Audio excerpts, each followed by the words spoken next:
learned how to disappear long before I learned how to explode. The chandelier stole the air from the room the second I stepped into it. A slow, glittering inhale that made everyone smaller and my chest hollow. Lights dripped like quiet accusations.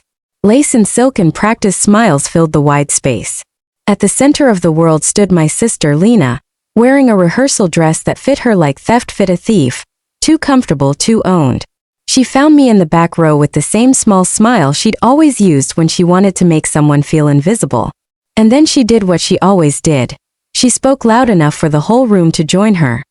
"Don't seat her near the front," she said, and it wasn't a request. It was a sentence delivered like verdict. "She doesn't belong there."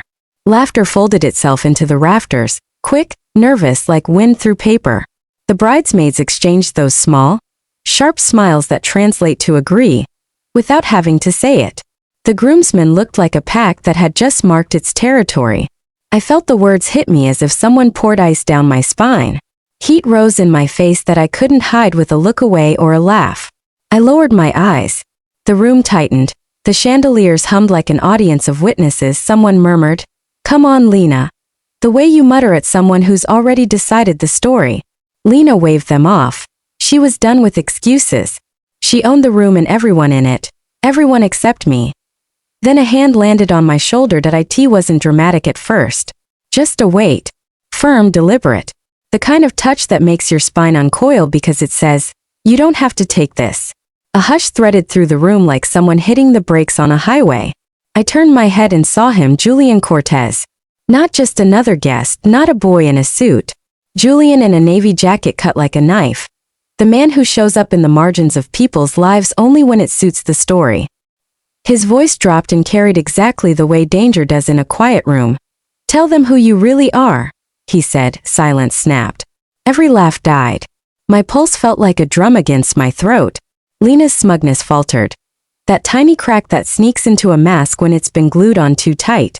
I lifted my chin for the first time that night, and something in the air shifted, wire-tight, expectant. She tried to play it off.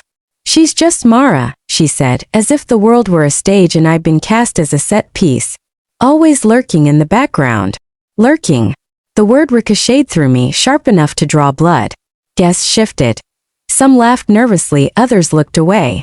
Julian's hand stayed on my shoulder, not possessive but anchoring, and his eyes scanned the crowd like he was taking roll call of their indifference. "Funny," he said, voice low and level. "Because from where I'm standing, the only person in this room with dignity is her." A murmur rose, a ripple of curiosity that felt like the first small crack in a dam. Lena's smile snapped, replaced by something brittle, almost panicked. Behind her, Owen, her fiancé, frowned, confused, like a man who had just realized he might be standing on someone else's land. Julian turned and said one name slowly, as if he were offering me a weapon. "Mara." For the first time since childhood, someone in that room said my name like it mattered. And just like that, a light flickered on behind my ribs. A thing I'd kept carefully masked, like a lantern inside a cave. I could have folded. I could have whispered an apology and gone back to being small. Instead, I felt the sound of my own footsteps when I stepped forward.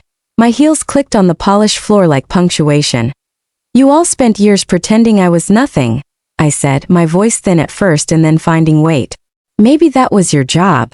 But pretending isn't the same as knowing." Lena scoffed, the way a queen scoffs at a peasant. "What are you even talking about? You sit in an office and wear old dresses. You show up where you're not wanted and then act surprised when people see through you." That word, sit, like I was a fixture, like ambition could be polished out of someone. The room inhaled sharply at her cruelty. I felt the old familiar pressure of shame building. But Julian's steady presence behind me was like a hand on a fire hydrant. I could let it out or I could stay contained. I chose to let it out. "She's not just somebody," he said. "She's the reason half of you even have jobs."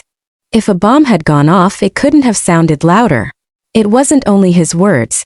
It was the pause afterward. The way chandeliers seemed to tremble with the new weight of possibility. People leaned in like they were trying to see around a corner. Lena's face drained. "You're lying," she snapped. Julian smiled, the faintest shark-like smile. "No. I sold her the last shares." He didn't need to shout. The hush did his shouting for him.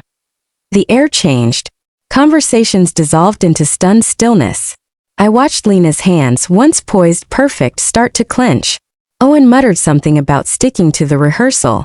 His voice had the brittle edge of someone realizing his script had been ripped out from under him. I could have let the silence do the work. I could have walked away and let rumors be the judge. But silence had been my sentence for too long. I lifted my chin and told the truth, not to punish Lena but to be seen. I didn't become someone overnight, I said. I built things in rooms where no one thought to look. I bought the platform you brag about because I believed the work mattered. While you were busy trimming roses on your perfect lawn, I was building the road people needed to get there. The room reacted, gasps, whispers, the shuffle of guests finding new footing. A bridesmaid's hand fell away from Lena's arm like she'd realized her allegiance was a costume. Lena tried to laugh, it cracked like cheap glass. You think money makes you better? She snapped. This is just money. Without it, you're still the girl you decided didn't deserve a front row. I finished for her. My voice had no tremor now. No. Money didn't make me anything. Silence did. All of your jokes, your harmless cuts, they fed something. I used them as fuel. It was then that Lena snapped. Not with words but with action. She grabbed a champagne glass and slammed it down. It split with a sound like a gunshot. Liquid ran across the linen like spilled memory. Her bridesmaids flinched. Owen gripped her wrist, trying to hold a life together that was falling apart at the seams. It wasn't satisfying. It wasn't sweet. I expected vindication to feel like celebration, and instead it felt like rain on a warm day, branded relief, yes, but also wet and cold. What did you want from me? Lena screamed, eyes wild, voice breaking. You can't come in here and steal my day. You stole my days for years, I said. You sold them as comfort to your friends. You made other people laugh at me so you could look bigger. That ends tonight. The change in the room was subtle, then obvious. People who had laughed now shifted uncomfortably. Those who'd whispered now met my gaze, and in their eyes I saw the slow, uncertain recognition of someone who'd been misled. Owen, finally finding a spine, said, This isn't the place, Lena. For her. Lena spat. She sounded tiny. For her to make scenes? She made a scene the first time she ever protected herself, Owen said, and his words were like wet leaves shifting in wind. He looked at his fiancée and then away, ashamed that I didn't taunt. I didn't celebrate. Instead, I stood up straighter than I had in public my entire life. My voice softened only enough to be heard like an honest thing. I don't want pity. I don't need a parade. I want the basic thing you denied me, respect. I paused and let the truth settle. If you think you belong in my life like this, taking mocking, making me small, then maybe it's you who doesn't belong. Lena's hands trembled. The armor she'd forged out of privilege began to splinter. Her bridesmaids backed away. The groomsmen looked at their shoes. Owen's jaw clenched. For the first time, Lena was raw, not rehearsed. That I turned to leave, because the moment I'd come for wasn't applause. It was my own exit from a life where I'd allowed myself to be invisible. Julian stepped beside me as the room watched us part like a wave. He didn't speak. He didn't have to. His presence had already done enough. Outside, the air hit me like a fresh page. The stars were indifferent and perfect. I breathed for the first time since Lena's words had carved into me. Julian asked me why he'd stepped in, and I gave him the most honest answer I had. You reminded me I had a voice, I said. That he shook his head as if I were giving him too much credit. You didn't need reminding. I just pointed at the flame you hid. We walked away from the glitter and the gossip. People whispered my name, not in the soft, dismissive tone that used to follow me, but like it carried a weight now. I felt it. The gravity shifted. For years I had practiced being small. Tonight I practiced not being small, and it felt like learning to breathe with my whole chest. One last thing. The twist nobody saw coming until now. They thought I'd bought the company last month on a whim. They thought it was a flashy, petty revenge. The truth? I started the work in a single room when I was 20, with $3 and a hand-me-down laptop and a stubbornness that didn't know how to quit. People took my ideas, my hours, my credit. I kept my head down because survival demanded it. Then, when I finally had the chance to buy it back, I did. Not to humiliate Lena. Not for petty validation. I reclaimed a name. I reclaimed a life. And that reclaiming is the moment I keep replaying in my head as I walk into whatever comes next at us. So tell me, if you were in my shoes, would you walk away or stand and fight? Where are you watching from right now? What city, what corner of the world? Drop it in the comments.